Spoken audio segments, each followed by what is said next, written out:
No money for terror దీనికి సంబంధించిన conference ఈ నెల నవంబర్ 18, 19 తారీఖులో భారతదేశంలో జరుగుతుంది. ఈరోజు మొదటి రోజు పూర్తయింది. మోడీ గారు దీనిలో టెర్రరిజం గురించి తన ఒపీనియన్స్, ప్రపంచంలో భవిష్యత్ దేశాలు తీసుకోవాల్సిన ప్రణాళిక అని చర్చించారు.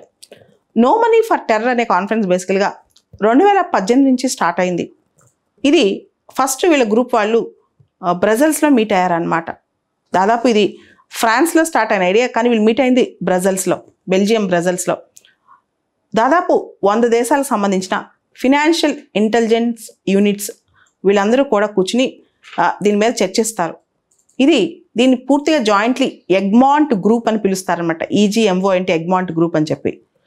ఇది ఒక informal network of financial intelligence units of various countries అని చెప్పొచ్చు. అంటే రకరకాల దేశాల్లో ఆర్థికపరమైన నేరాలు జరగకుండా ఆ ఇంటెలిజెన్స్ యూనిట్స్ అన్నీ కూర్చుని చర్చ చేసుకునే ఒక ఇన్ఫార్మల్ గ్రూప్. అంటే చాలాసార్లు కొన్ని క్రైమ్స్, ఫినాన్షియల్ క్రైమ్స్ ముఖ్యంగా క్రాస్ బార్డర్ వెళ్తున్నాయి కాబట్టి ఇంటర్నేషనల్ కోఆపరేషన్ అవసరం అనమాట. యాక్చువల్గా ఈ సంవత్సరం భారతదేశంలో దాదాపు 75-80 దేశాల నుంచి వచ్చారు, లీడర్స్ వచ్చారు, అంటే మినిస్టర్స్ లెవెల్ వాళ్ళు వచ్చారు. బేసికలీ వీళ్ళు టెర్రర్ ఫైనాన్సింగ్ గురించి ఎక్కువగా చర్చించారనమాట ఈ రోజంతా కూడా. 1989లో మనకు తెలుసు FATF అనేది స్టార్ట్ అయింది, financial action task force. FATF start అయినప్పుడు అది మనీ లాండరింగ్ గురించి, స్లోగా అది టెర్రర్ ఫైనాన్సింగ్ గురించి కూడా వెళ్ళింది. అదేవిధంగా ఇప్పుడు మనం ఈ no money for terror group చూస్తే బేసికల్గా టెర్రర్ ఫైనాన్సింగ్కి ఎటువంటి స్కోప్ ఉండకూడదని, టెర్రరిజంని ఉక్కుపాదంతో తొక్కేయాలి, టెర్రరిజంకి వచ్చే ఫండ్స్ ఆపేయాలి అని చెప్పి. ముఖ్యంగా దీని యొక్క ప్రణాళిక ఏంటంటే సెప్టెంబర్ 11th అటాక్స్, 9/11 అటాక్స్ అమెరికాలో చూసాం. తర్వాత ఇస్లామిక్ స్టేట్ IS ఫామ్ అవటం చూసాం, ఆల్ ఖైదాకి ఫండింగ్ చూసాం. అదేవిధంగా ఆఫ్ఘనిస్తాన్లో తాలిబాన్కి డబ్బులు చూసాం. ఇవన్నీ ఆపాలంటే దేశాలన్నీ ఒకే దాటి మీద నడవాలి. 2018లో ఈ no money for terror first conference theme ఏంటి తెలుసా? Combating the financing of Daesh and al Qaeda. Al ఖైదాకి దాయిష్కి ఫినాన్సింగ్ ఆపటం అనమాట. సో 2018లో ఫస్ట్ కాన్ఫరెన్స్ జరిగింది. ఈ కాన్ఫరెన్స్ ఫ్రాన్స్ ఆధ్వర్యంలో జరిగింది. 2019లో రెండో కాన్ఫరెన్స్ జరిగింది, ఇది ఆస్ట్రేలియా ఆధ్వర్యంలో జరిగింది.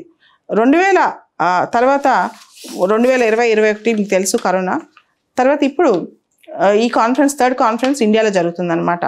సో దీంతో పాటు రీసెంట్గా UNSC counter terrorism committee conference కూడా ఇండియాలో జరిగింది, ముంబైలో, ఢిల్లీలో, 2 చోట్ల జరిగింది. దీనిలో ఢిల్లీ డిక్లరేషన్ కూడా మనం ఈ దేశాలన్నీ కలిసి అనుకున్నాయి అనమాట. ఒక డిక్లరేషన్ని ప్రకటించే ఢిల్లీ డిక్లరేషన్ని.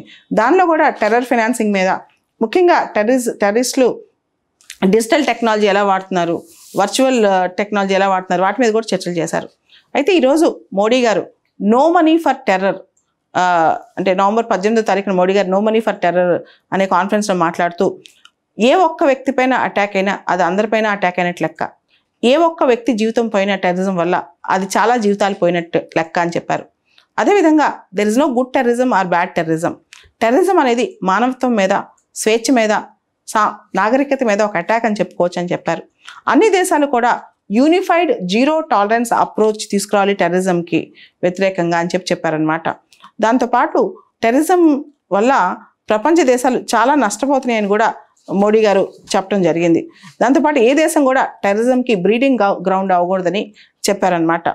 సో టెర్రరిజం అంటే ఒక టెర్రరిస్ట్ అనే వ్యక్తి ఒక ఇండివిజువలే కావచ్చు, కానీ టెర్రరిజం అనేది ఒక పెద్ద నెట్వర్క్లా తయారైంది. Terrorism is a network of individuals అన్నారు. Terrorist is a individual, but terrorism is a network of individuals అన్నారు. సో ఈ నెట్వర్క్ని మనం అడ్రస్ చేయాలంటే అన్ని దేశాల సమిష్టి కృషి అవసరం అని కూడా ఆయన చెప్పారనమాట. సో దాంతోపాటు ఆర్గనైజ్డ్ క్రైమ్స్కి వ్యతిరేకంగా ప్రతి దేశాలు కలిసి పోరాడాలి. ముఖ్యంగా UN security council, FATF financial action task force, ప్రతి దేశాల ఫినాన్షియల్ ఇంటెలిజెన్స్ యూనిట్స్, తర్వాత ఈ మొత్తం గ్రూపు, ఎగ్మాంట్ గ్రూపు, వీళ్ళందరూ కలిసి టెర్రరిజంని రూపుమాపడానికి, ముఖ్యంగా టెర్రరిజం కనుక ఫండింగ్ ఆపితే కనుక టెర్రరిజం మినిమైజ్ అయ్యే అవకాశం ఉంది. కాబట్టి no money for terror conference అనేది చాలా కీలక పాత్ర పోషిస్తుంది. తీవ్రమైన చర్చలు కూడా జరిగాయి దీనిలో నవంబర్ 18, 19 తారీఖులో. ఇప్పుడు టెర్రరిజం ఫండింగ్ ఆపడమే పరమావిధి అయితే అవి దేశాలన్నీ ఎవరు పూనుకోవాలి? Who should bell the cat అనేదే క్వశ్చన్.